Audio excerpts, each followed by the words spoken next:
Hi friends, welcome to my channel the smart classes.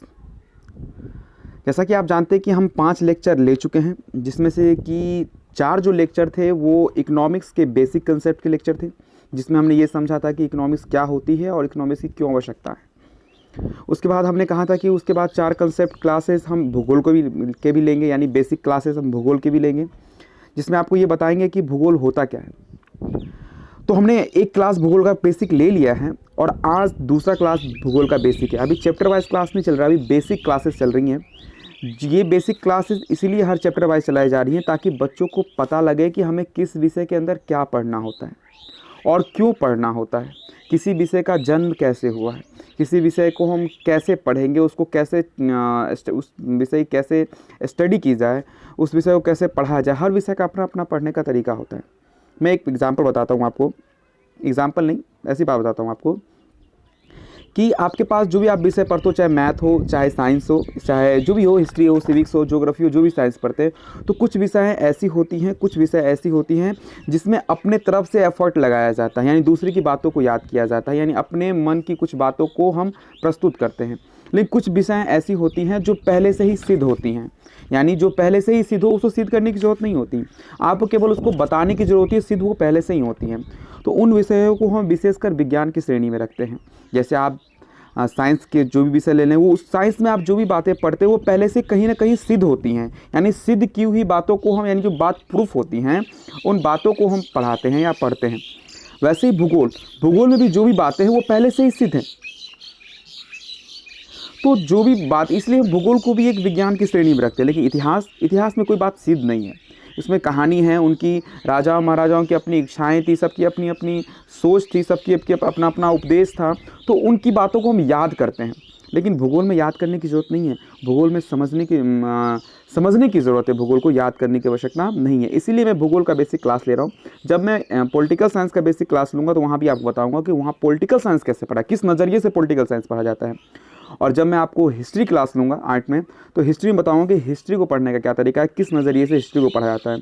तो भूगोल, चलिए हम लोग टॉपिक पे आते हैं।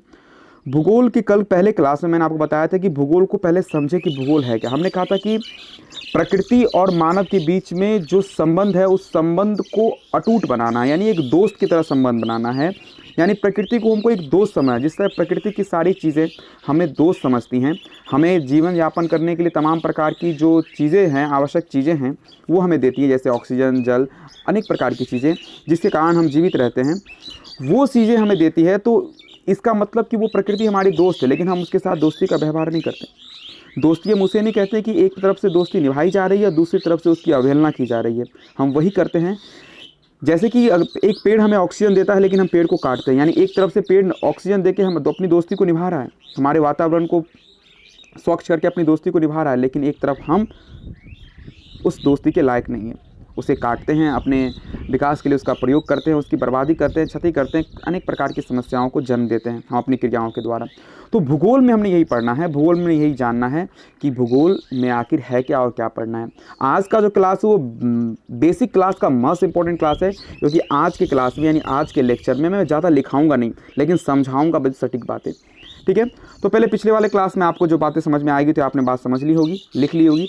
देखिए किसी टॉपिक का डिफिनेशन मैं लिख नहीं पाता हूँ, तो मैं जब मुंह से बोलूँ, अगर आपको लिखने की आवश्यकता हो, अगर आपको लगता है कि नहीं डिफिनेशन को लिख लेना चाहिए, तो आप उस डिफिनेशन को लिख लें, कोई दिक्कत नहीं है। मैं उस बात को 2-3 बार रिपीट कर दूंगा, या वीडियो को पॉज करके, यानी कि आप फॉरवर्ड करके, या जो भी करके आप सब सारी प्रक्रिया तो जानते हैं आप, तो उससे आप परिभाषा को लिख सकते हैं। ठीक है, तो चलते हैं हम अपने क्लास की ओर, यानी लेक्चर नंबर 6 की ओर। बेसिक क्लास, ये भूगोल का बेसिक क्लास दूसरा नंबर है, जो 10th और 12th के लिए मस्ट इंपॉर्टेंट है। 10th 12th के लिए नहीं, जो बच्चे ज्योग्राफी उनके सब्जेक्ट का हिस्सा है, चाहे वो कंपटीशन एग्जाम के हों, कम्पिटिटिव एग्जाम के हों, कहीं के भी हों, या बोर्ड के एग्ज़ाम के हों, कहीं के भी हों, उनके लिए ये बेसिक क्लास है। और बेसिक क्या बेस्ट, मतलब कहने का मतलब है कि जितनी भी मेरी कोशिश है कि बच्चों को समझा दिया जाए कि भूगोल क्या होता है, मैंने सारी कंसेप्ट को उसमें डाल दिया है।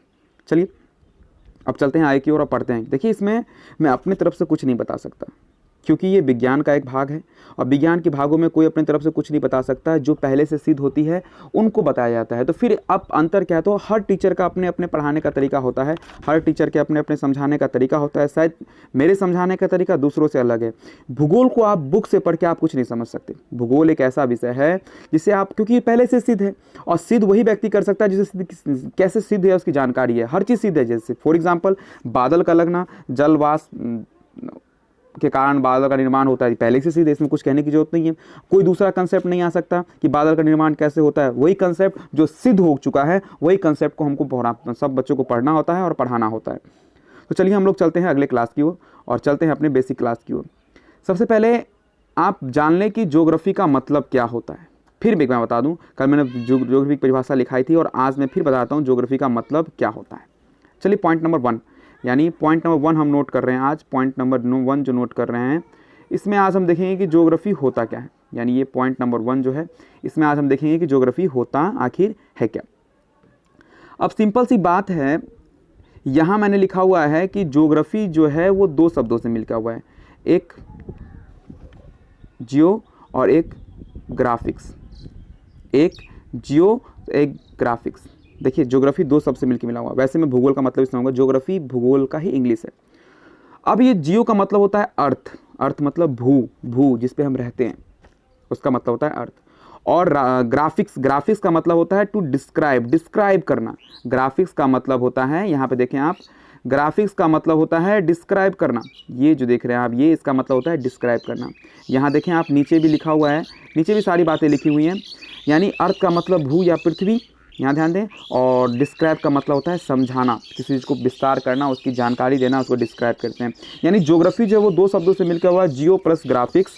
यानी कि जियो का मतलब भू यानी पृथ्वी, और ग्राफिक्स का मतलब होता है डिस्क्राइब करना यानी समझाना। यानी भू पे जो भी क्रियाएँ होती हैं पृथ्वी पर जो भी क्रियाएँ होती हैं, यानी इस पृथ्वी को समझना ही ज्योग्राफी कहलाता है। ठीक है, तो हम चलते हैं IQ, यानी यही नाम ही है भूगोल। भूगोल में तो पहले ही स्पष्ट है, भू प्लस गोल। तो यानी कहने का मतलब है कि जो पृथ्वी पर जो भी क्रियाएं होती हैं उनको समझना, पृथ्वी को समझना, पृथ्वी की संरचना को समझना।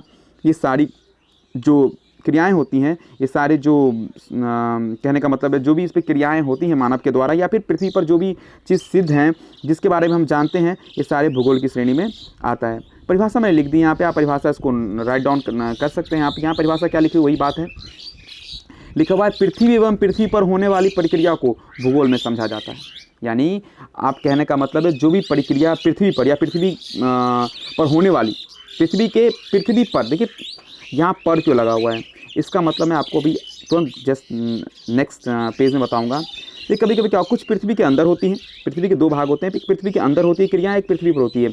यानी कहने का मतलब पृथ्वी पर मानव भी कोई क्रियाएं करता है या पृथ्वी के भूगर्भ में भी कोई क्रियाएं होती हैं। यानी सिंपल सी बात है, एक बात को आप लॉजिक करके चले कि पृथ्वी पर जो भी क्रियाएं होती है, पृथ्वी की जो बनावट है, प्रकृति का जो नियम है, इन सारों का बारे में अध्ययन करना, जानकारी रखना ही हम क्या कहते हैं, भूगोल कहते हैं। यानी इस भू के बारे में, इस धरा के बारे में, इस पृथ्वी के बारे में जानना ही भूगोल कहलाता है। भूगोल के कई भाग है, भूगोल को कई भागों में पढ़ाया जाता है। जब आप कॉम्पिटिटिव एग्जाम में जाओगे तो वहाँ आपको बताया जाएगा कि कहने का मतलब है, आपको पहले ये बताया जाएगा कि सौर मंडल से, अरे कहने का मतलब वहाँ अभी मैं नहीं जाना चाहता, आपको वहाँ बताया जाएगा कि पृथ्वी का जन्म कैसे हुआ, पृथ्वी के जन्म के साथ साथ ये पहले ब्रह्मांड का जन्म, ब्रह्मांड पर जाएगा, वहाँ से बात क्लियर करते करते हम यहाँ तक पहुँचेंगे। फिर इंसान के विकास के बारे में, ये तमाम तरह की चीज़ें जो भी क्रियाएँ इस पृथ्वी पर होती हैं, उन क्रियाओं के बारे में जानना ही क्या कहलाता है, भूगोल कहलाता है। ये सिंपल सी बात है, इसमें कोई याद करने की बात है नहीं। अब बात करते हैं भूगोल की शाखा। यहाँ है बात करने वाली बात कि भूगोल को कितनी शाखा होती है। शाखा का मतलब जानते हैं ना, डाली। यानी भूगोल की शाखा मतलब भूगोल को आप अध्ययन कितने भागों में करते हैं। भूगोल को आप बेसिकली 2 भागों में अध्ययन करते हैं। यहाँ देखिएगा, पहला है भौतिकी भूगोल यानी भौतिक भूगोल, और दूसरा है मानव भूगोल।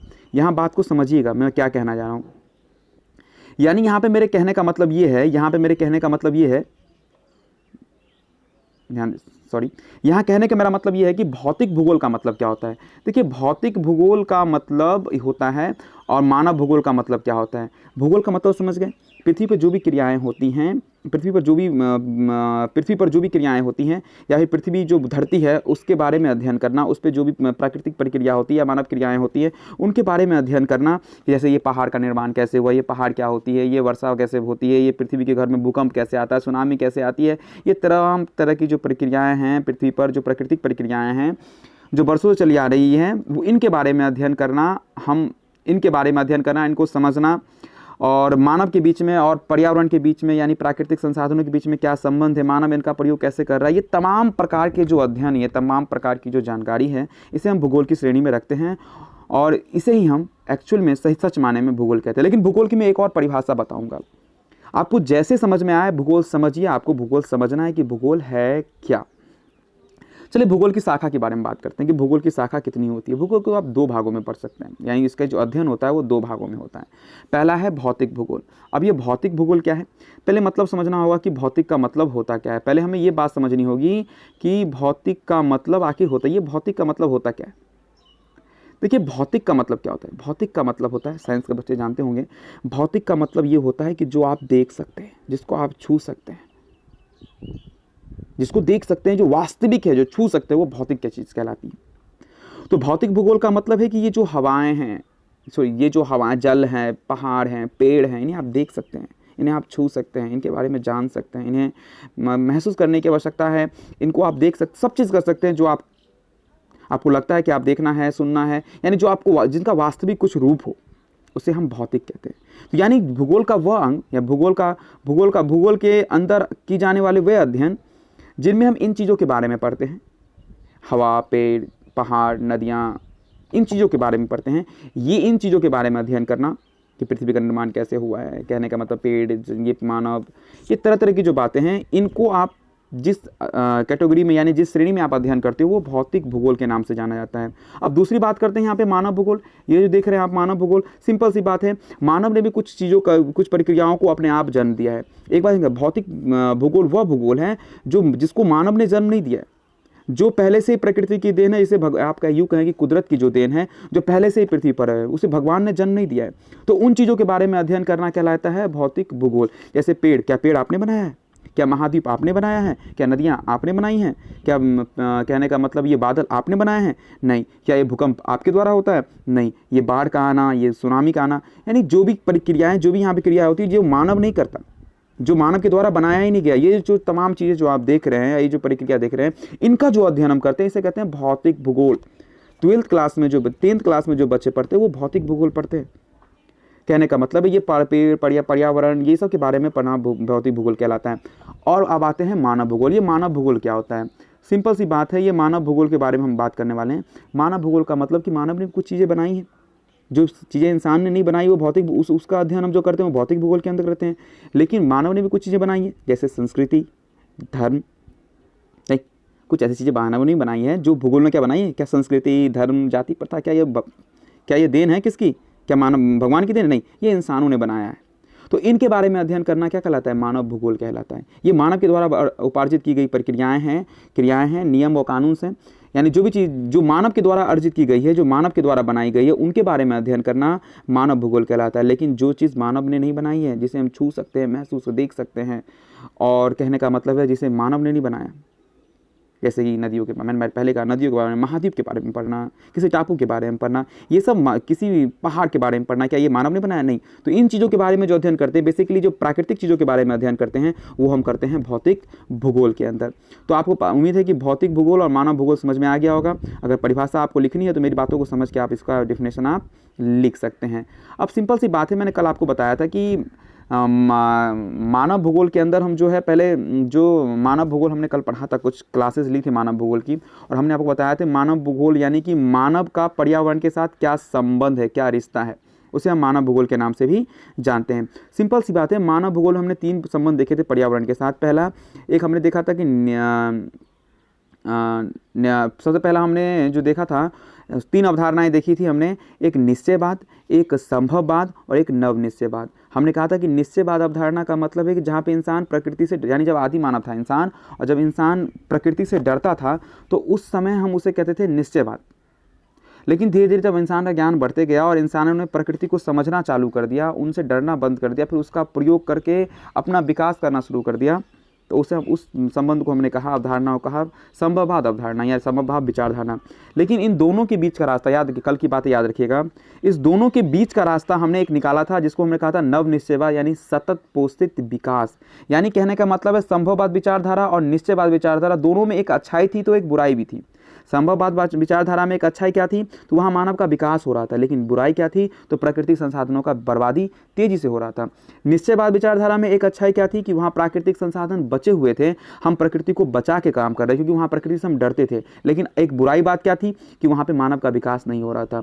तो इस तरह से जो भी हमारे कहने का मतलब है साइंटिस्ट हैं या भी जो भी भूगोल का ज्ञान रखते हैं, उनके अनुसार एक और अलग वे निकाला गया, एक अलग यानी दोनों के बीच का एक रास्ता निकाला गया है जिसे हमने कहा था नव निश्चयवाद विचारधारा। यानी कहने का मतलब है कि विकास भी हो और प्राकृतिक संसाधन को बचा के रखा भी जाए। इस तरह की विचारधारा को हम नव निश्चयवाद की विचारधारा यानी सतत विकास की विचारधारा भी, सतत पोषित विकास यानी सतत विकास की विचारधारा भी हम कहते हैं। तो चलिए हम आगे चलते हैं। ये बात हमने कल पढ़ी थी इसके बारे में, लेकिन कुछ बातें मैं यहाँ बता दूँ। यहाँ देखें आप, कुछ बातें मैं यहाँ पे आपको नोट करवाने वाला हूँ, दिखाने वाला हूँ। यहाँ लिखा हुआ है मानव का प्रकृतिकरण, कुछ बातें समझ लें। और उसके बाद लिखा हुआ है प्रकृति का मानवीकरण। इसका मतलब क्या है? और यहाँ मैंने बात नीचे में देखिए, यहाँ मैंने लिख दिया है नीचे में, यहाँ मैंने नीचे में लिख भी दिया है। यहाँ आप देखिए मैंने नीचे में लिख दिया है कि निश्चयवाद और संभववाद। यानी कहने का मतलब ये है सिंपल से में कि इसको मैंने इसका नाम दिया और इसको मैंने इसका नाम दिया। निश्चयवाद मैंने कल पढ़ लिया था और इसका, तो अब इसकी बातों को मैंने इसलिए ऐसा क्यों किया। यहाँ पर क्या लिखा हुआ है, यहाँ पे बात समझने वाली, यहाँ देखते हैं। लिखा हुआ है मानव का प्रकृतिकरण, यानी मानव का प्रकृतिकरण। बात को समझिएगा, मानव का प्रकृतिकरण का मतलब होता है कि मानव प्रकृति के अनुसार चले। मानव प्रकृति था यानी मानव प्रकृति के अनुसार चलता था, मानव प्रकृति से ज़्यादा बलवान नहीं था, मानव प्रकृति से डरता था। यानी मानव का प्रकृतिकरण यानी मानव जो मानव था, ध्यान दीजिएगा, जो मानव था वो प्रकृति के अनुसार चला, यानी मानव से ज़्यादा सर्वश्रेष्ठ प्रकृति थी। और ये प्रक्रिया किस में थी? निश्चयवाद में, क्योंकि वहाँ पे मानव प्रकृति से डरता था, क्योंकि मानव के पास इतना ज्ञान नहीं था, वो प्रकृति से डरता था और डरते डरते वो उसकी पूजा किया करता था। तो वो उस प्रक्रिया का निश्चयवाद की जो अवधारणा थी उसे कहते थे मानव का प्रकृतिकरण। ध्यान दीजिएगा, दोनों के मत नाम अलग है लेकिन अर्थ दोनों का एक ही है। और यहाँ पे आगे लिखा हुआ है, यहाँ पे प्रकृति का मानवीकरण, यानी आने वाले समय में ऐसा हुआ, आने वाले समय में ध्यान दीजिएगा, अभी जो समय चल रहा है उसमें संभववाद विचारधारा चल रही है। यानी कहने का मतलब हम आप प्रकृति से डरते नहीं है, उसका उपयोग करके अपनी जीवन की आवश्यकताओं को पूरा करने क्या करते हैं, हम कोशिश करते हैं। तो यहाँ पे है प्रकृति का मानवीकरण। मानवीकरण मतलब कि प्रकृति का अब मानवीकरण हो गया। प्रकृति का मानवीकरण, तो अब जो प्रकृति है वो मानव के अनुसार चलने लगी है, यानी मानव उसका उपयोग करने लगा। मानव ने अपने अनुसार प्रकृति को बना लिया है। पहले प्रकृति के अनुसार मानव चलता था। ध्यान दीजिएगा, यहाँ पे स्पष्ट रूप से मैंने यहाँ पे लिख दिया मानव का प्रकृतिकरण, ध्यान दीजिएगा इसको। और यहाँ मैंने लिखा हुआ है प्रकृति का मानवीकरण। दोनों के बात पर ध्यान दीजिएगा। मानव का प्रकृतिकरण का मतलब कि मानव प्रकृति के अनुसार चलता था। तो मानव प्रकृति के अनुसार कब चलता था? यानी जब मानव का संबंध प्रकृति से ऐसा था कि जब मानव प्रकृति के अनुसार चलता था, उसे हम निश्चयवाद की विचारधारा। इसलिए मैंने नीचे में यहाँ देखिए आप निश्चयवाद लिख दिया है। उसके बाद अब और यहाँ पे लिखा हुआ बगल में प्राकृतिक का मानवीकरण, यानी अब प्रकृति जो है वो मानव के अनुसार हो गई। यानी अब जो प्रकृति है मानव उसको अपने अनुसार काम करवाने लगा है, यानी उसको पहचानने लगा है, उसका उपयोग करने लगा। यानी अब जो प्रकृति होगी वो मानव के अनुसार चलने लगी है। इसे कहते हैं प्रकृति का मानवीकरण। यानी प्रकृति जो हो गई है और मानव पे आधारित हो गई है, उसके अनुसार अब मानव अपने अनुसार उस प्रकृति को अब काम करवाने लगा। जैसे फॉर एग्जाम्पल, पहले हमको पता नहीं था कि भूकंप, अब लेकिन पता लगा लेते कि भूकंप क्यों आता है और भूकंप कब आएगा, बाढ़ कब आती है, बाढ़ कैसे आती है, बाढ़ कब आएगी, तो इनके बारे में हम पता लगा लेते हैं। हमारे ज्ञान से ही पता लगा है। तो ये संभववाद विचारधारा में ही संभव हो पाया है। तो मानव का प्रकृतिकरण को आप सीधे सिंपल सी बात है, यहाँ पे आप निश्चयवाद विचारधारा के नाम से भी जान सकते हैं। और प्रकृति का मानवीकरण का मतलब संभववाद, यानी कि मानव का प्रकृतिकरण। एक बार और कह दूं मैं, मानव का प्रकृतिकरण मतलब मानव प्रकृति के अनुसार चलता था, और यहाँ अब क्या करता है, मानव प्रकृति को अपने अनुसार चलाता है। यानी कहने का मतलब है मानव का ज्ञान बढ़ गया, वो प्रकृति को अपने हिसाब से उपयोग करने लगा है और विकास करने की श्रेणी में आने लगा, यानी विकास करने लगा है। तो हमने यही बात निश्चयवाद और संभववाद में पढ़ी थी, लेकिन दोनों से अलग एक रास्ता निकला था, नव निश्चयवाद यानी सतत पोषित विकास, सतत विकास की अवधारणा, जिसमें हमने ये बताया था आपको कि मानव को न निश्चयवाद न मानव का प्रकृतिकरण करना है या प्रकृति का मानवीकरण करना है, दोनों के बीच का रास्ता निकालना है। यानी कहने का मतलब है कि विकास भी हो जाए, मानव भी प्रकृति के अनुसार चले और प्रकृति भी मानव के अनुसार चले। दोनों अगर मिल के काम करेंगे तभी इस पृथ्वी को बचाया जा सकता है। सिंपल सी बात है। मैंने कहा था प्रकृति हमारे दोस्त हैं, मानव और प्रकृति में एक दोस्ती होनी चाहिए, और दोस्ती तभी होती है जब हम अपने दोनों दोस्त एक दूसरे दोस्त के अनुसार चले, लेकिन अभी ऐसा हो नहीं रहा है। चलिए अब आगे बढ़ते हैं हम लोग और चलते हैं नेक्स्ट पेज की ओर। अब यहाँ पे आए, एक मैंने ग्राफ के रूप में आपको समझा दिया है। एक बार मैंने सोचा कि बच्चों को चार्ट के माध्यम से समझाया जाए कि आखिर एक्चुअल में जो भूगोल है वो होता क्या है और किस चीज़ के बारे में, इसके बारे में अध्ययन करते हैं। कुछ नया मैं लेके आया हूँ ताकि बच्चों को समझ में बेसिकली आए। अब इस आपके डिस्प्ले पे घेरा आपको दिखाई दे रहा होगा। अब घेरा दिखाई दे रहा होगा, मैं इसको मार्कआउट कर रहा हूँ, आप टेंशन ना लें। आपको घेरा दिखाई दे रहा होगा, दिखाई दे रहा है आपको, सब कुछ बच्चे को दिखाई दे रहा होगा। अब यहाँ पे मैं दिखाता हूँ आपको। ये जो घेरा दिखाई दे रहा है आपको, ये वाला, ये गोल पृथ्वी है। ध्यान दीजिएगा, मैं धीरे धीरे समझा रहा, बात को समझिए। या शायद चार्ट से भूगोल का मतलब, ये मैं अभी भूगोल का मतलब सिखा रहा हूँ, अभी मैं चैप्टर पर नहीं चल रहा। बेसिक कंसेप्ट का मतलब है भूगोल के बारे में जानकारी आपको दी जाए। अब यहाँ पे देखिए वायु, आपको ये जो दिख रही है पृथ्वी है। पृथ्वी का मतलब, अब पृथ्वी में 3 भाग होते हैं। जैसे मान लीजिए फॉर एग्जांपल यहाँ मैं दिखाता हूँ आपको, यहाँ मैं दिखाता हूँ। ये जो आप देख रहे हैं ना ब्लैक कलर से जो घेरा गया है, ये पृथ्वी की सतह है। सतह मतलब जानते हो ना, जिस पे हम रहते हैं, भूभाग। ये भूभाग है पृथ्वी का, जहाँ पे हम रहते हैं। उसके नीचे ये देख रहे हैं आप, ये जिसे हम पताल कहते हैं, यानी पृथ्वी की आंतरिक संरचना, अंदर की, यानी भूगर्भ जिसे कहते हैं। उसके बाद ये ऊपर जो देख रहे हैं आप, ध्यान दीजिएगा। उसके बाद सॉरी फ्रेंड्स, उसके बाद यहाँ देखें आप, सॉरी डिस्टर्ब हो गया थोड़ा प्रॉब्लम की वजह से। और यहाँ देखें आप, मैंने आपको बताया था पहले भी कि ये देखिए आप, ये जो देख रहे हैं आप, ये जो ऊपर का भाग देख रहे हैं, ये ऊपर का भाग, और ये नीचे का भाग, और एक भाग जो आपको यहाँ मैंने दिखाया था, ये 3 भागों से 3 भाग पृथ्वी बेसिकली होते हैं जिनका हम अध्ययन करते हैं। किसके अंदर? तो कहने का मतलब है पृथ्वी यानी जिस पे आप रहते हैं वो कहलाती है सतह, स्थल यानी जलमंडल और स्थलमंडल दोनों इसमें आते हैं। जल भी आता है कि नहीं? जल भी आता है जहाँ पे हम रहते हैं। ये जो इंसान मैंने देखा आप बना रखे हैं, ये जो इंसान मैंने बना रखे हैं, ये हम इस पे रहते हैं। उसके बाद